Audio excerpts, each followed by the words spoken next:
दर्शनीय है कि हम जिस पर विचार करेंगे वही चीज हमारे आसपास घूमेगी।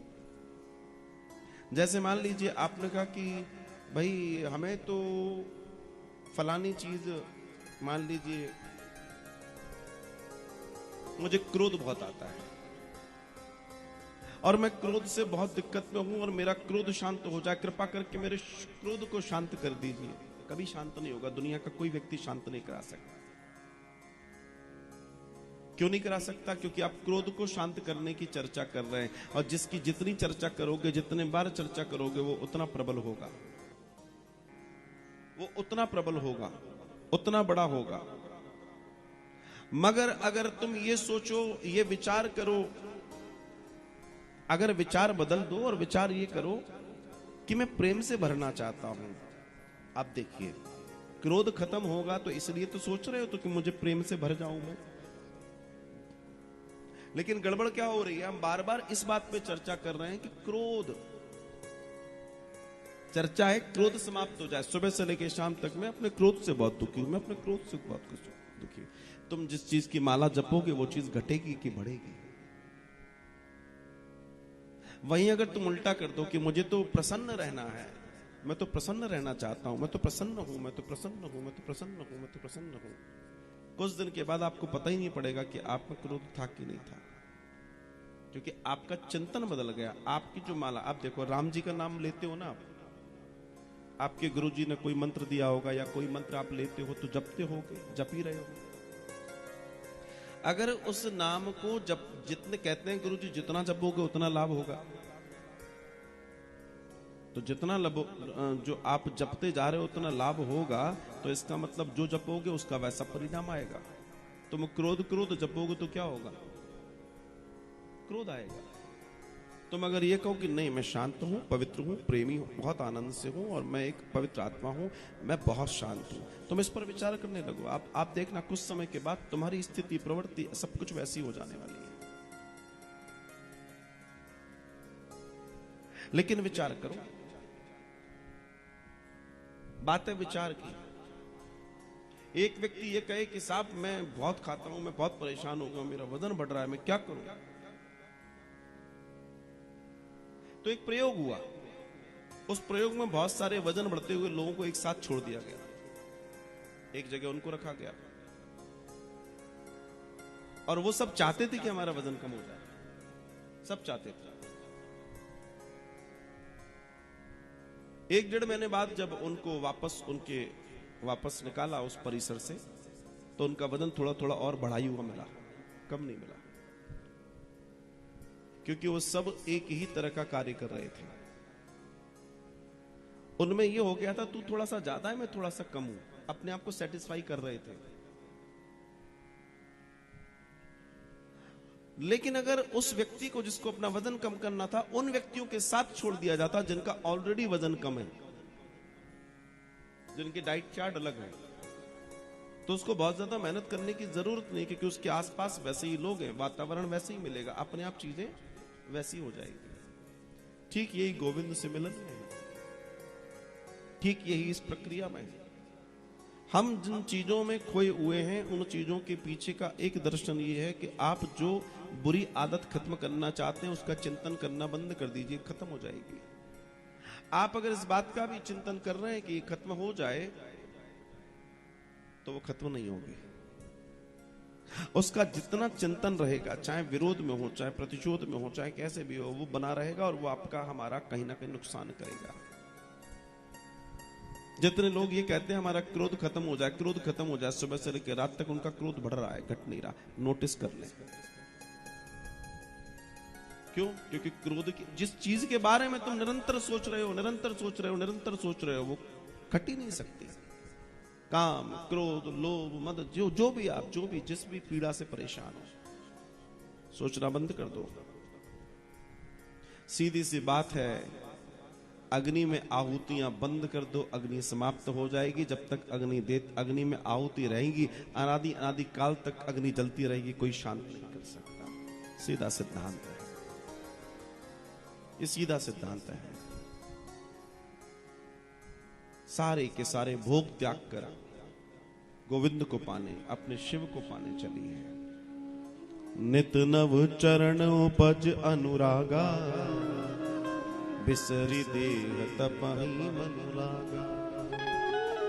और जितना तप कर रही हैं उतना शिव के प्रति अनुराग पैदा हो रहा है, उतना अनुराग, उतना आनंद, उतना सुंदर, श्रेष्ठ।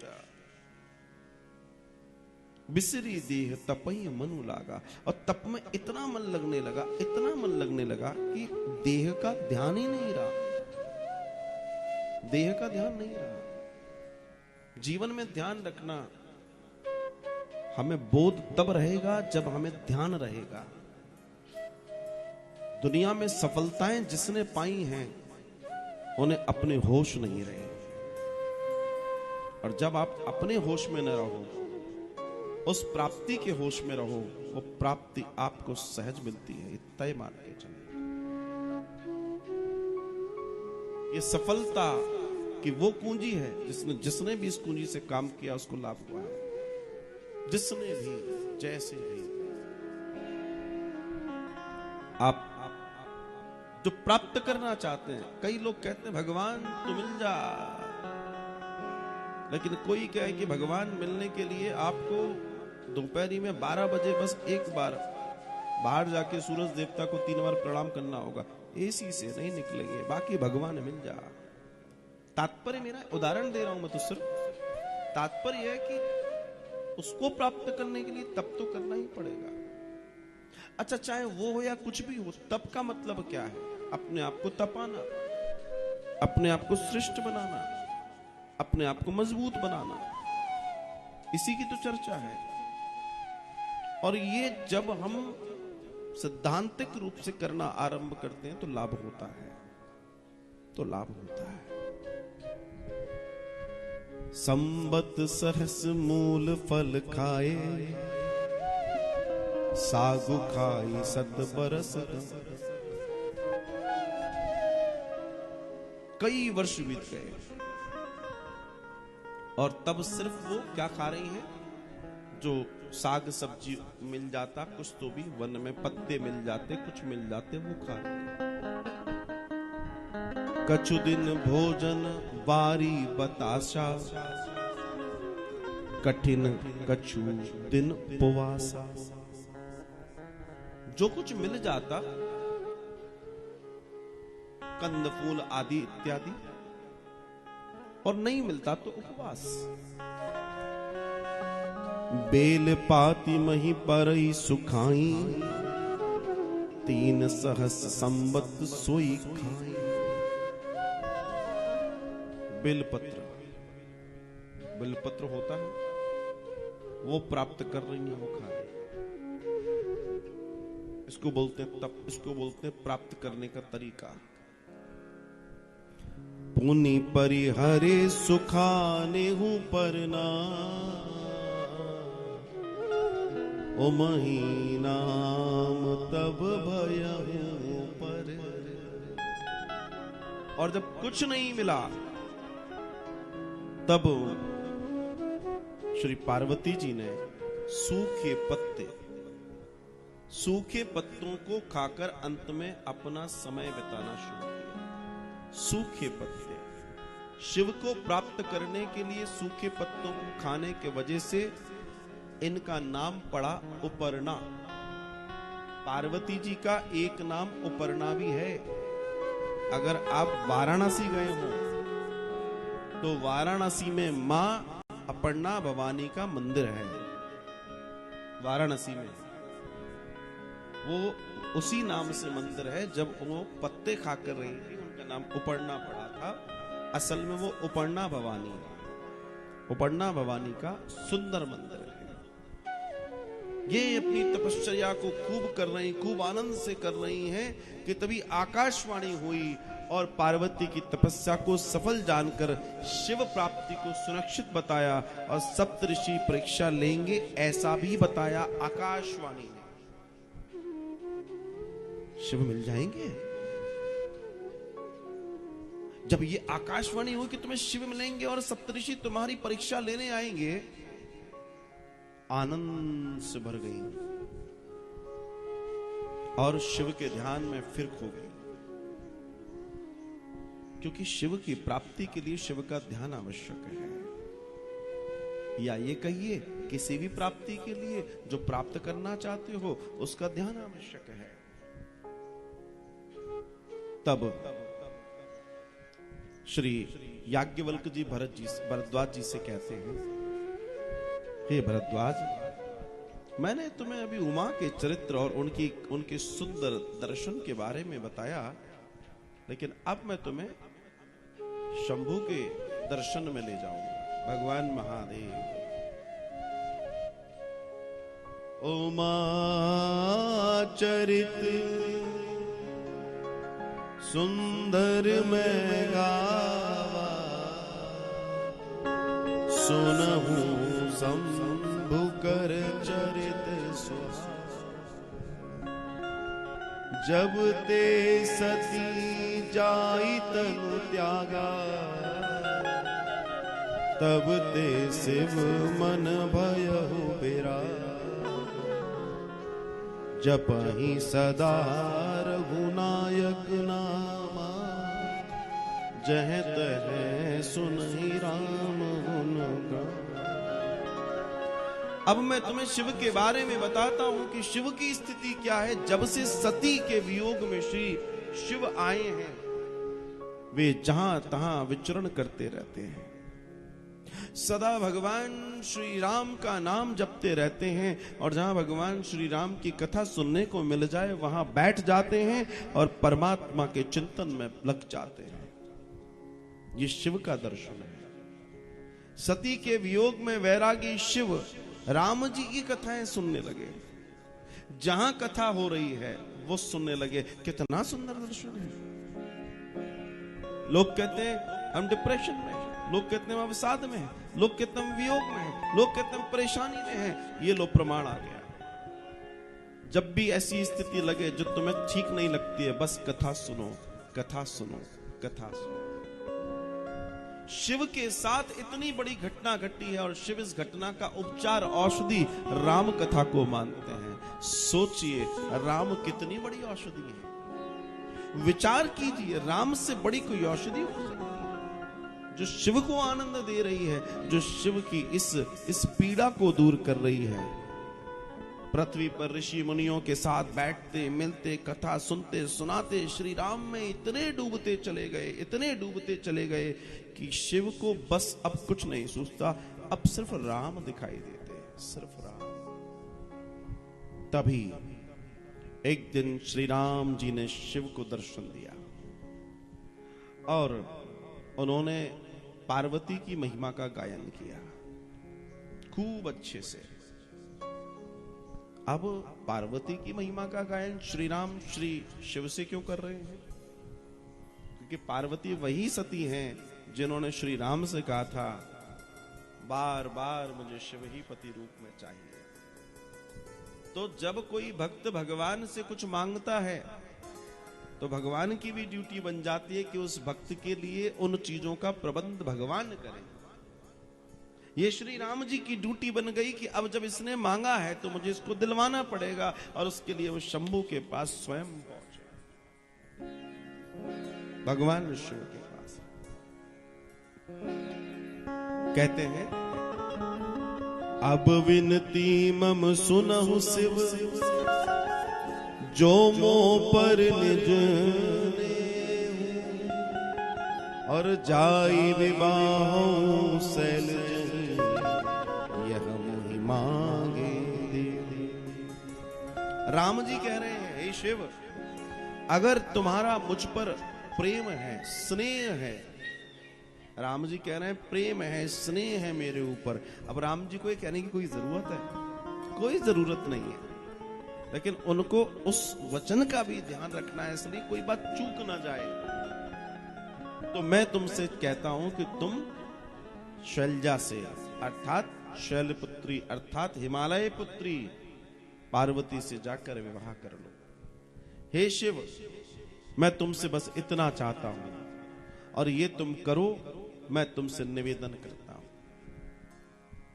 तब शिव क्या कहते हैं?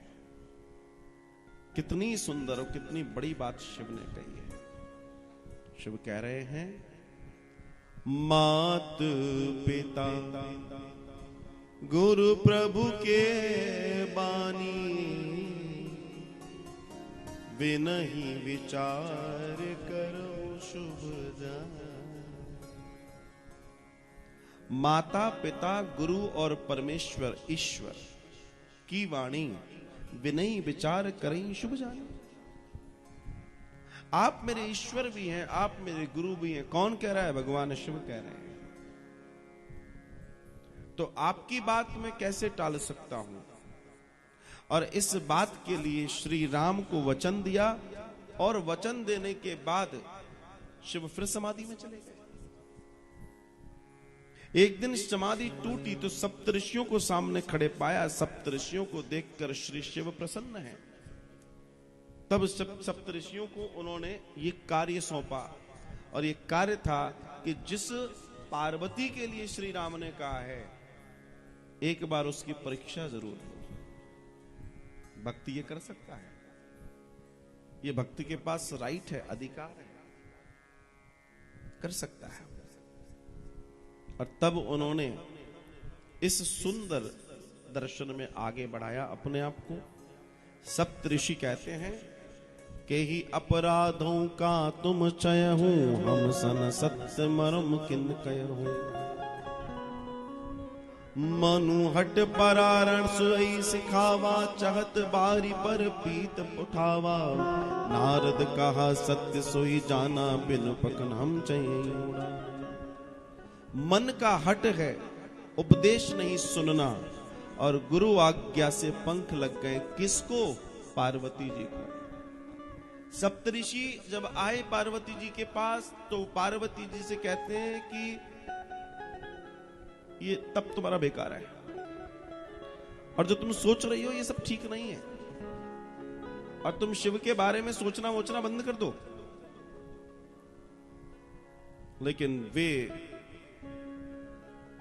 गुरु जी की आज्ञा मानकर अपने तप में नष्ट होकर बैठे।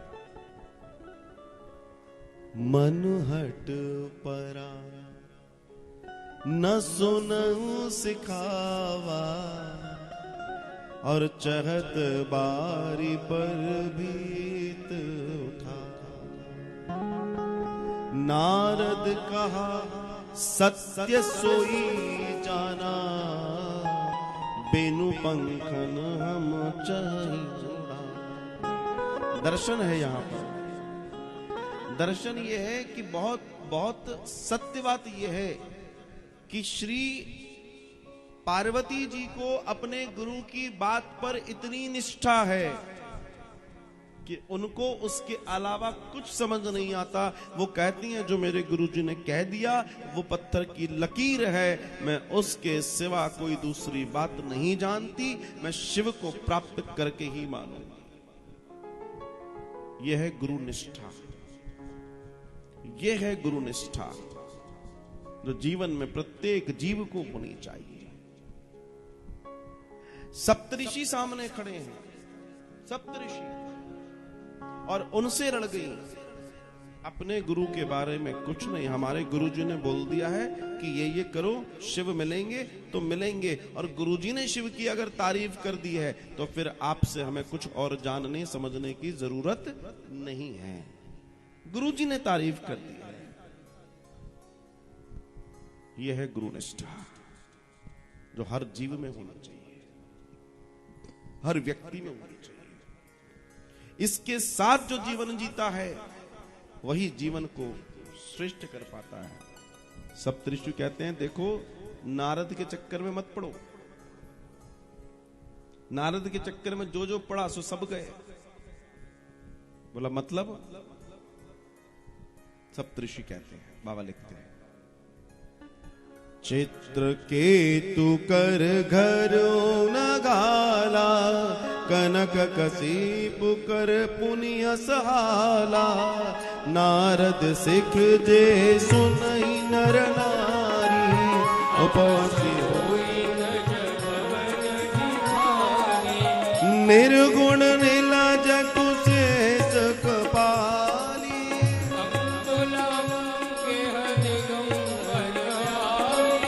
कहूँ कवन सुख सुबर पाए,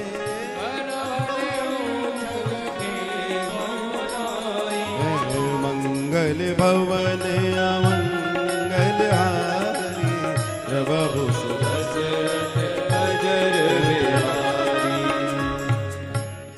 आपको मालूम है नारद जी ने चित्रकेतु के साथ क्या किया? आपको मालूम है नारद जी ने हिरण्यकश्यपु के साथ क्या किया? हिरण्यकश्यपु का पूरा घर बर्बाद कर दिया। उसके बेटे को ऐसी सीख पढ़ावेगी कि हिरण्यकश्यपु अंतिम समय मारा गया, अपने पिता को मरवा दिया। सोचिए नारद जी ने ऐसा उस प्रहलाद को पढ़ाया। नारद जी ने किसी को नहीं छोड़ा। जो नर नारी नारद की बात मानते हैं वो भिखारी हो जाते हैं, सप्तऋषि कह रहे हैं। अब वो गलत नहीं कह रहे हैं, इसमें भी कोई दो राय नहीं है, वो गलत नहीं कर रहे हैं, लेकिन बस शब्द बदल दिए उन्होंने। यहां भिखारी से मतलब क्या है? दक्ष के सारे पुत्रों को भिक्षाटन करवा दिया, बोलो बाबा जी बन जाओ। क्या राज्यपाट के चक्कर में पड़े हो? नारद जी ने करवाया था, किसी और ने नहीं करवाया था। और शिव तो उदासीन गुणहीन हैं, बुरे वेश वाले हैं, बेगर हैं, और वो तो सांपों वाला आदमी है। उसके चक्कर में तुम अपने जीवन में क्यों बर्बादी लाना चाहती हो? ऐसे पति से तुम्हें क्या सुख मिलेगा? और नारद अर्थात उस ठग के बहकावे में जीवन बर्बाद नहीं करो। अगर तुम कहो तो हम सप्तऋषि हैं, तुम्हारा रिश्ता विष्णु जैसे सुंदर व्यक्ति के लिए ले जाते हैं, विष्णु श्रेष्ठ हैं। अगर तुम चाहो तो हम तुम्हारा विवाह विष्णु से करा सकते हैं, तुम करना चाहोगी? और हम ऐसा मानते हैं कि तुम जैसी श्रेष्ठ युवती के लिए विष्णु ही श्रेष्ठ हैं, और यही हम चाहते हैं। श्री पार्वती जी ने जब ऊपर उन लोगों को देखा, उनकी ओर देखी और मुस्कुराई भी, तो वो एक बड़ी सुंदर बात कह गई उन सबसे। महादेव अवगुण भवन, विष्णु सकल गुण धाम, जेहि कर मनुरम जाई, सन तेहि सन काम। माना कि महादेव अवगुणों के भवन हैं। आप जैसा कह रहे हैं, शिव ऐसा शिव वैसा शिव जो भी कहा, माना कि शिव अवगुणों के भवन हैं और विष्णु सब सद्गुणों की धाम, पर मेरा मन तो शिव में ही रमा है। अब उसके अलावा मुझे कुछ और नहीं सूझता। शिव परीक्षा ले रहे हैं, जैसे करदम जी परीक्षा ले रहे थे देवहूति की, ये परीक्षा हो रही है। जन्म कोटि लगी रगर हमारी, और बरऊं सबु न तरहूं कुमारी। तजहु न नारद कर उपदेशु, आप कहीं सत बार महेश। अटल विश्वास है, पार्वती जी का अटल विश्वास है। ये मामला अटल विश्वास का है। मेरा करोड़ जन्मों तक शिव को कवरने का हट रहेगा। मैं इस बार खत्म हो जाऊं, करोड़ों जन्म लूंगी, तपश्चर्या करूंगी, लेकिन शिव को वरना चाहूंगी। क्यों? क्योंकि मेरे गुरुजी ने बोला है। मैं कुमारी मरना पसंद करूंगी, कई बार मरना पसंद करूंगी, लेकिन मैं अपने गुरुजी के उपदेश को नहीं छोड़ सकती। जो मेरे गुरु ने उपदेश दिया है, मैं उस उपदेश का पालन करूंगी, चाहे जो हो जाए। और तब सप्तऋषि कहते हैं, तुम माया। अब देखिए कितनी सुंदर बात कही है। तुम माया भगवान शिव,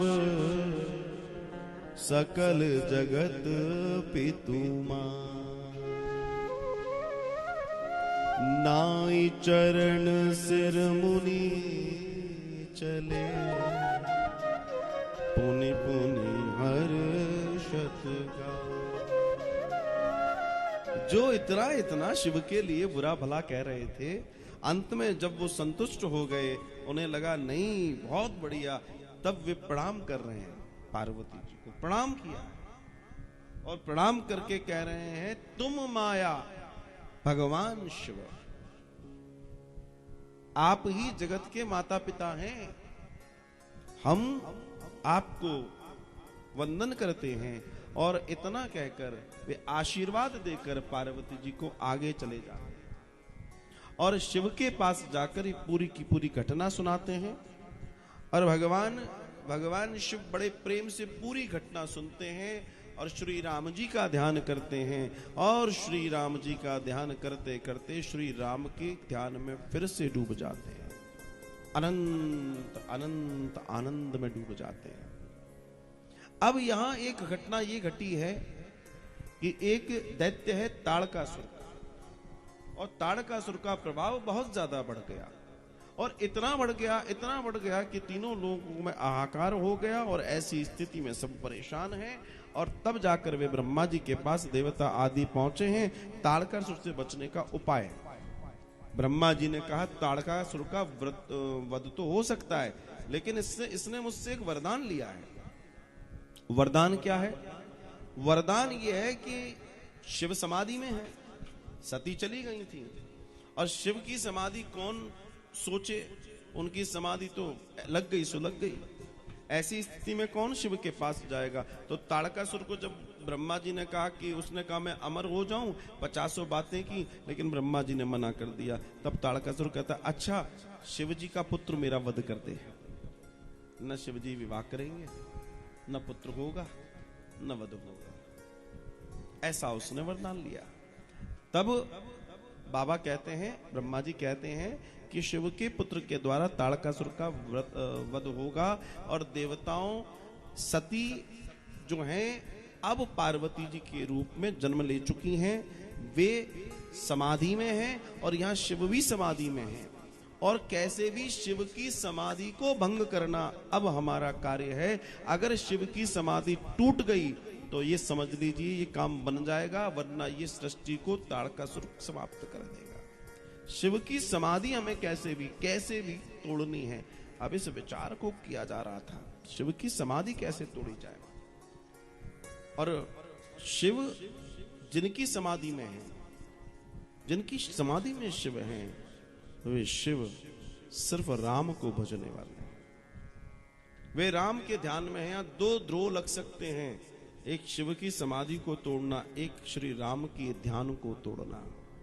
ये दोनों ही अवस्थाएं बड़ी गंभीर हैं और इन दोनों अवस्थाओं को जानना बहुत जरूरी है। बहुत सारा विचार इस और किया जा रहा है, करें तो क्या करें, लेकिन इस विचार पर कोई भी कार्य करने को तैयार नहीं, किसी में हिम्मत नहीं कि वो इस कार्य को सज्ज कर पाए। तब विचार सब करने लगे, अब और क्या कर सकते हैं। और इस विचार के साथ सबने विचार किया कि कोई तो ऐसा होगा जो शिव की समाधि तोड़ने में हमारी मदद कर सकता है। अब सिर्फ एक शिव की समाधि है, अगर वो टूटती है तो कार्य बनेगा, वो नहीं टूटती है तो कार्य नहीं बनेगा। और शिव ने अपने आप को राम को सौंप रखा है। पवित्र मन से श्री राम का ध्यान है और कुछ भी नहीं। तेरा राम जी करेंगे बेड़ा पार, उदासी मन काहे को करे हो। तेरा राम जी करेंगे बेड़ा पार, उदासी मन काहे को करे हो। काहे को करे रे, काहे को करे, काहे को करे काहे को करे। तेरा राम जी करेंगे बेड़ा पार, उदासी मन काहे को करे। तेरा राम जी करेंगे बेड़ा पार,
लहर लहर हरि आप संभाले हरि आप ही उतारे तेरा भार हो दासी मन काहे को करे तेरा राम जी करेंगे बेड़ा पार उदासी मन काहे को करे।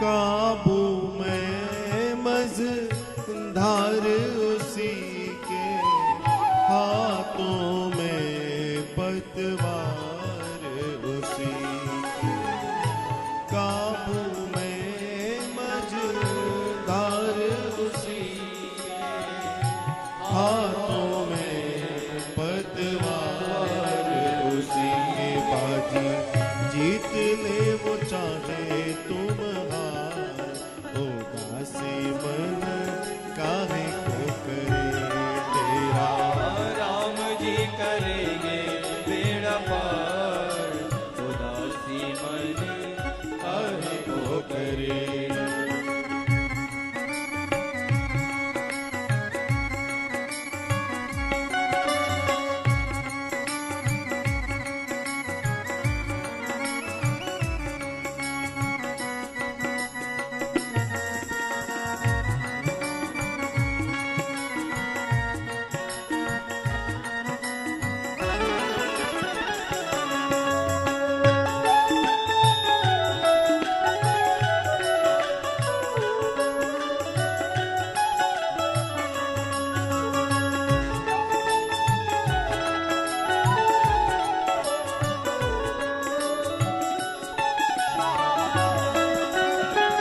गऊ निर्दोष तुझे क्या डर है पग पग पर साथी ईश्वर तू निर्दोष तुझे क्या डर है पग पग पे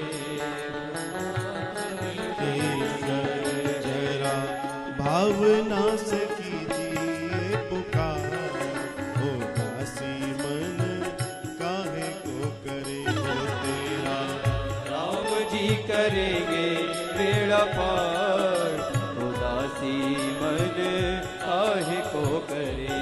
तेरा राम जी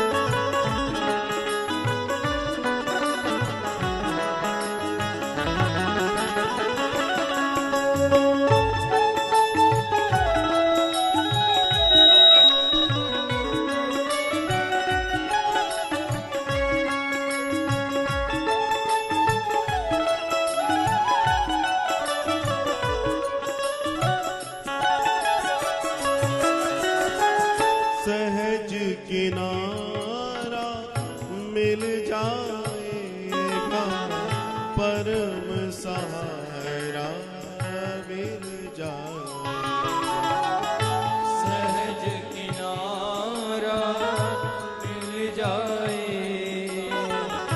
परम सहारा मिल जाए। तोरी सौंप के तू रख दे उसके हाथ को दासी मन काहे को करे हो तेरा राम जी करेंगे बेड़ा पार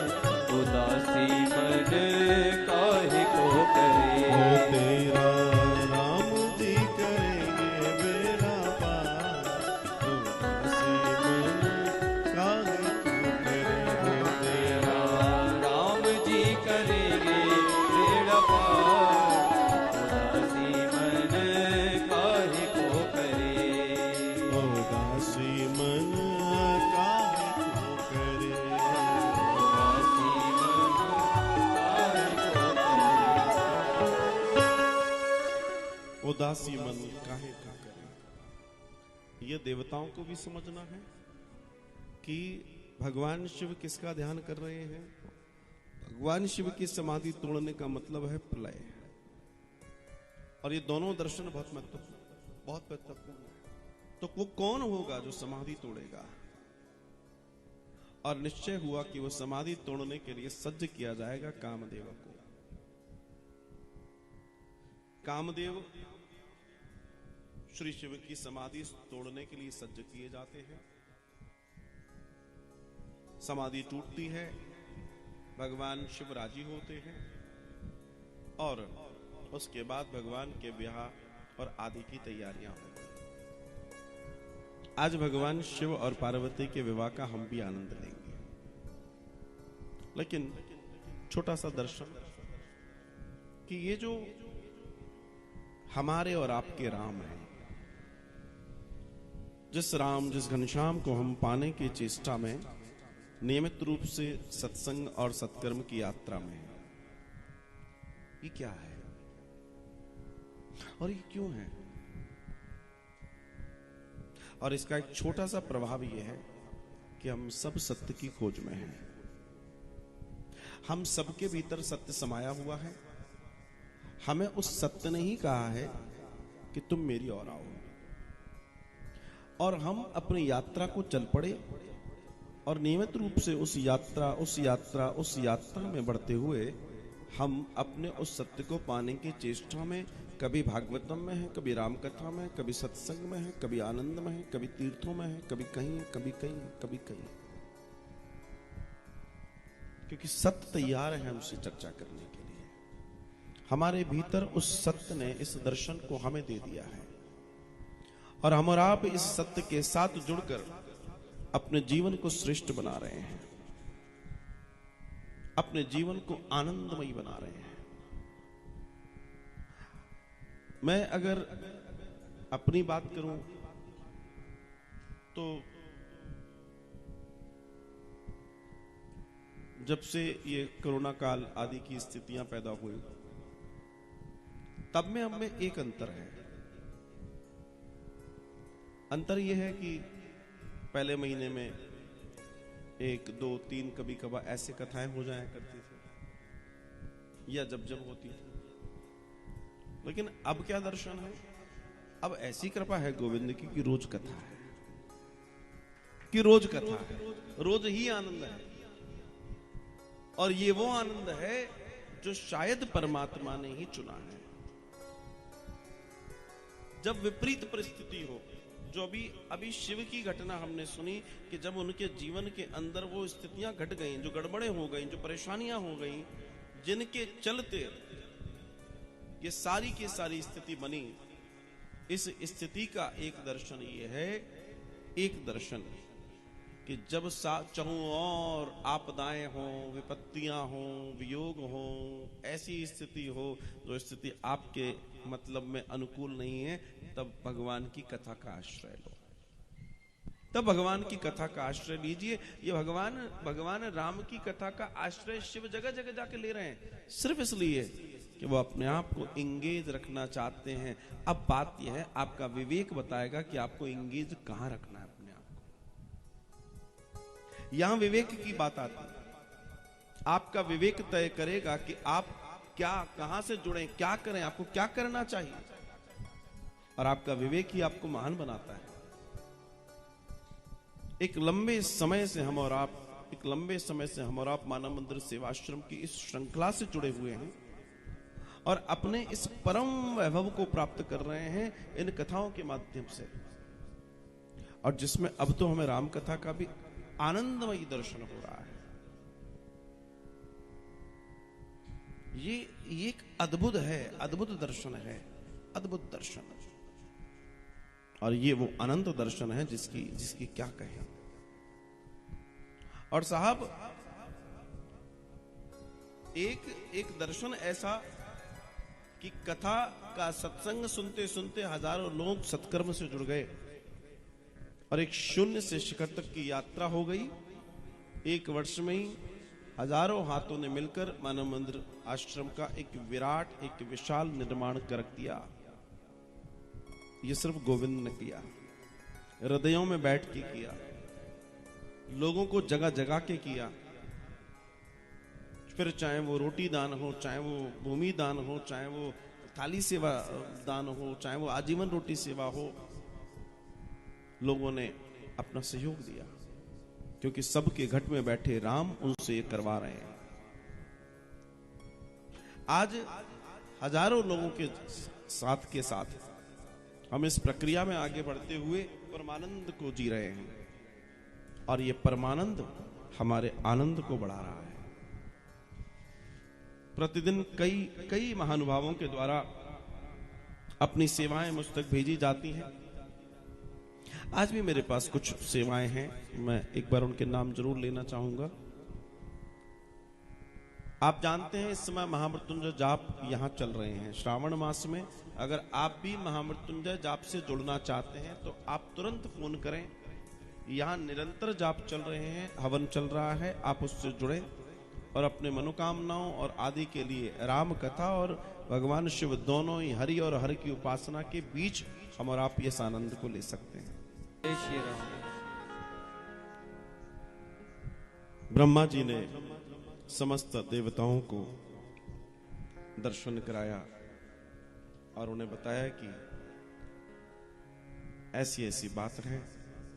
सती पुनः पार्वती के रूप में दर्शन दे रही हैं, वे तपश्चर्या में हैं और उनकी तपश्चर्या शिव प्राप्ति के लिए है। अब यहां शिव को उस और हमें ले जाना है, और तब ये समझ आया कि ये कार्य होगा कैसे।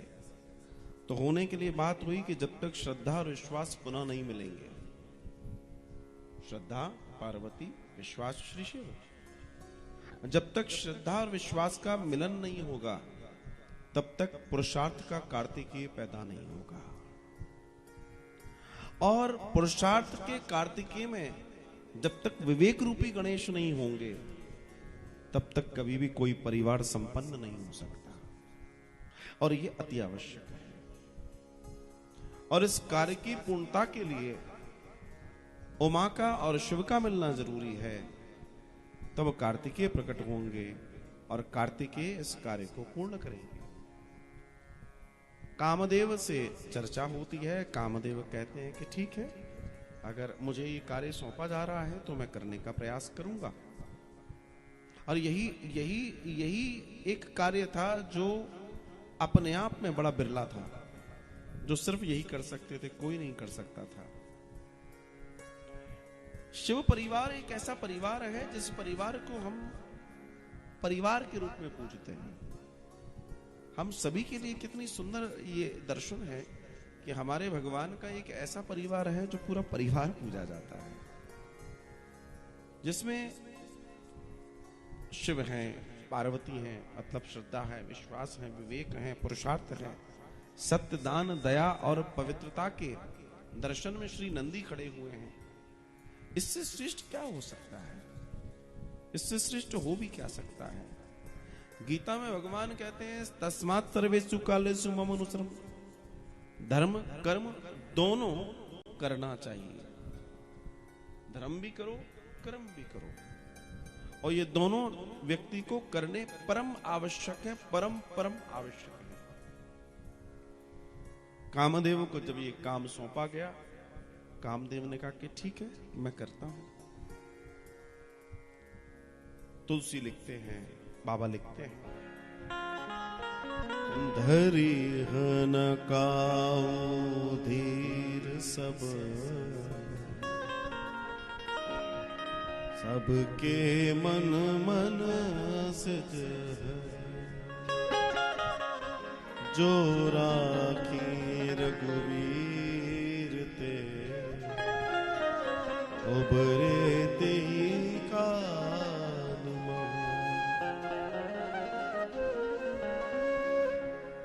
जिनके भी जीवन में कामनाएं थी, जो कामी थे, वे अधीर हो गए काम के प्रति। जब काम का प्रभाव बढ़ा, काम ने अब अपने प्रभाव को बढ़ाया, और जैसे जैसे प्रभाव को बढ़ाया, जो काम की आसक्ति में जीने वाले लोग थे वो उसकी ओर बढ़े, लेकिन बचा कौन? बचे वही जिनका मन श्री राम जी के चरणों में है, तो राम जी ने उन्हें बचाए रखा। ये वो दर्शन है जिसे समझना बहुत आवश्यक है। आज जिस युग में हम जी रहे हैं और बड़े बड़े भविष्य और दर्शनकर्ताओं के जो मंतव्य हैं, हालांकि जो वो कह रहे हैं वो दिखाई दे रहा है। वो कहते हैं कि कलयुग का प्रभाव जितना लंबा समय तक जो कलयुग की आयु है लोगों ने समेट दी उसको कुछ ही समय में, ये उतना लंबा नहीं, अब ये बहुत बहुत सिकुड़ता चला जा रहा है, बहुत तेजी से सिकुड़ रहा है। जब व्यक्ति के जीवन में अधर्म ही अधर्म होगा, लोग पापाचार को ही अपने जीवन शैली बना लेंगे, और जब मान सम्मान आदि इत्यादि सब समाप्त होने लगेगा, कलयुग प्रबल होगा, जिसके लक्षण दिखाई दे रहे हैं। हमें किसी से कुछ कहने की जरूरत नहीं है, जानने की जरूरत नहीं है, टैली करने की जरूरत नहीं है। लेकिन जो बच जाएंगे वो कौन बचेंगे? वो जिनकी प्रीति श्री राम जी के चरणों में है। कल्कि अवतार की भी जो चर्चा है, उस कल्कि अवतार में भारत में जब कल्कि के अवतार की चर्चा चल रही है, तो भारत में बचने वाले शेष लोगों की संख्या लगभग 32 से 33 करोड़ है भारत में, और पूरी दुनिया में जितने लोग हैं वो लगभग 64 से 65 करोड़। त्रासदी के बाद, आपातकाल के बाद, और हम बहुत तेजी से उस घटना की ओर बढ़ रहे हैं, बहुत तेजी से बढ़ रहे हैं। आने वाला समय बहुत भयानक है। 2020 से 2028 आप नोट कर लीजिएगा, ये पूरी दुनिया को बदल देगा, पूरी दुनिया बदल जाएगी, कोई शेष नहीं बचेगा। और वो जब आप उस ऊपर के स्तर पर बैठेंगे तो आपको पूरी दुनिया में वो हलचल दिखाई देगी, और वो हलचल दिखाई दे रही है, वो हलचल सबको दिखाई दे रही है। तो हमें ये समझना है कि उस समय भी वो जो 33 करोड़ 32 करोड़ लोगों के शेष बचने की बात हो रही है, वे वही होंगे जिनका हृदय गोविंद के चरणों में लगा, जो धर्म से जुड़े होंगे, जो अध्यात्म से जुड़े होंगे, वही बचेंगे, बाकी सब समाप्त हो जाएगा। स्पष्ट लिखा है, बाकी सब समाप्त हो जाएगा। और फिर जो हमें समय मिलेगा, भगवान कल्कि जब पूरा दर्शन देंगे, उनके लोग लगभग 7000 से ज्यादा ऐसे लोग उनके साथ धरा पर जन्म लेंगे जो महाभारत काल में योद्धा थे। 10 ऐसे व्यक्ति जन्म लेंगे जो लोग इन सारी सेनाओं का प्रतिनिधित्व करेंगे।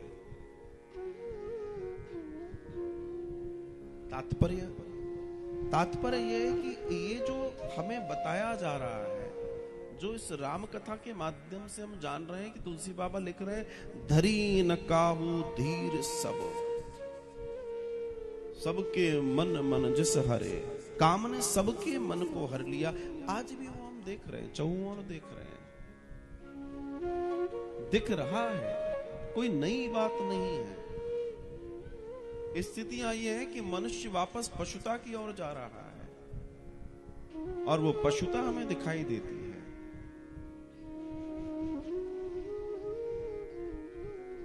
सबके हृदय मदन अभिलाषा, लता निहार नवही तरुषा, नदियों मगी अमुदी कहूं धाई, संगम करही तलाय। भगवान शिव अपनी समाधि में हैं, और इस काम ने जैसे ही अपना प्रभाव बढ़ाया, 2 घड़ी 2 घड़ी की चर्चा है, लगभग 40-42 मिनट की चर्चा है। और इस चर्चा में ये चर्चा आ गई कि सब और काम फैल गया, सब कामातुर होने लगे, लताएं पताएं भी वृक्षों के ऊपर चढ़ने लगी, ताल तलैया आदि मिलान करने लगे, नदियां बाहर आने लगी। न जाने कैसी स्थिति है, हर कोई अपनी सुध खो बैठा, लेकिन जिसके घट में राम बैठे थे वो जहां था वही रहा। आज भी इस महाव्याधि से जो हम सब देख रहे हैं, हम आप बचे रह सकते हैं। बस अपने राम में अपने मन को लगा के रखो, अपने चित्त को अपने गोविंद में लगा के रखो। माया तो अपना प्रभाव डालेगी ही, लेकिन माया से वही बचेगा जो गोविंद के चरणों की सेवा में रहेगा। बाकी तो माया का जाल तो फेंकेगा, लेकिन जो चरणों के पास रहेगा, जाल उस पर गिरने वाला नहीं है, जाल हमेशा दूर फेंकता है। एक मछुआरा जब जाल फेंकता है तो मछलियां जो पैर के आसपास होती हैं उन पर नहीं गिरता। ऐसे वो जो बड़ा जाल माया का फेंक रहा है, उससे भी हम बच सकते हैं। बनस्पत की हम गोविंद के चरणों में रहें और उन्हीं से बचकर हम अपने जीवन को आनंदित कर सकते हैं। काम ने अपना कार्य किया, काम ने सुंदर बसंत और आदि पैदा कर दिए। भगवान महादेव बैठे अपनी समाधि में, इसने बड़ी सुंदर स्थिति पैदा कर दी, ऐसी स्थिति जो कि अनुकूलता से भरी हुई थी। काम अपने कार्य में सज्ज हो पाए, और तब फिर उसने शिव पर 5 काम बाण का प्रयोग किया, और आम के वृक्ष के पीछे छुपकर वो ये करता रहा। और जैसे ही भगवान शिव के ऊपर ये बाण गिरते हैं, शिव पहले को भी देखते हैं, चलो कोई दूसरा कोई बात नहीं, तीसरा कोई बात नहीं, चौथा कोई बात नहीं, 5वां कोई बात नहीं। लेकिन जैसे ही काम का प्रभाव बढ़ा, देखिए दर्शन बहुत बारीक है। जैसे ही काम का प्रभाव 5वां बाण आता है, जाहिर सी बात है बल बढ़ गया। तब शिव ने अपना तीसरा नेत्र खोला है, और शिव ने उस नेत्र के दर्शन से काम को समाप्त कर दिया। तात्पर्य क्या है? तो क्या शिव के पास तीसरा नेत्र था तो वो बच गए, और हमारा और आपका क्या होगा? हम भी अपना तीसरा नेत्र खोल सकते हैं। ऐसा नहीं है कि सिर्फ शिव के पास ही तीसरा नेत्र है, हम सबके पास तीसरा नेत्र है। लेकिन अंतर इतना है कि जब ये दोनों नेत्र हम बंद करेंगे, तब वो तीसरा नेत्र हमें अंदर की यात्रा कराएगा और काम को भस्म करेगा। ध्यान इसी पर। हम अगर इन सब चीजों से बचना चाहते हैं तो अपने तीसरे नेत्र को ओपन करना होगा, खोलना होगा, अपने अंतर्मन की, अपने अंतःकरण में उतरकर उस गोविंद का दर्शन करना होगा। और जब वो दर्शन कर लेंगे तो ये सारी आदिवादियां तो वैसे ही समाप्त हो जाएंगी। जो तीसरे नेत्र की चर्चा है, वो तीसरा नेत्र सबके पास है, लेकिन कोई खोल नहीं रहा। इन नेत्रों से तो गड़बड़ होनी है। ये नेत्र जो देखेंगे उसके पीछे दौड़ेंगे। ये तो इन नेत्रों का दर्शन है।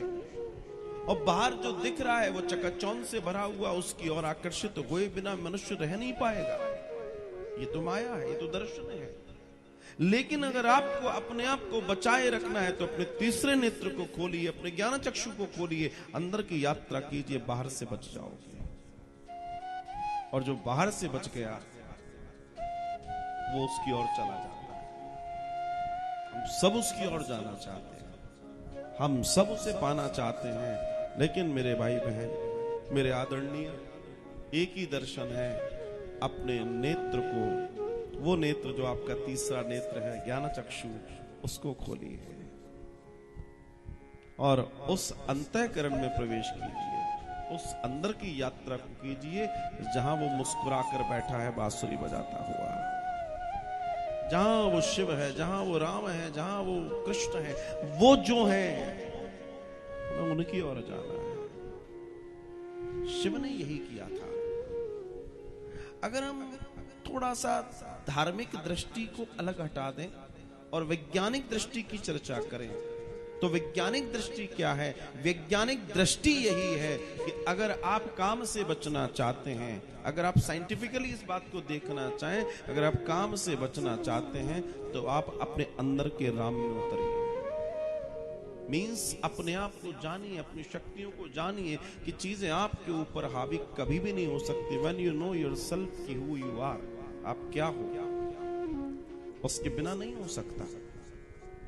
हम किसी के प्रभाव में तब आते हैं जब हमारे ऊपर हमारा ही प्रभाव नहीं होता। जब हमारे ऊपर हमारा ही प्रभाव नहीं होता है तब हम किसी के प्रभाव में आ जाते हैं।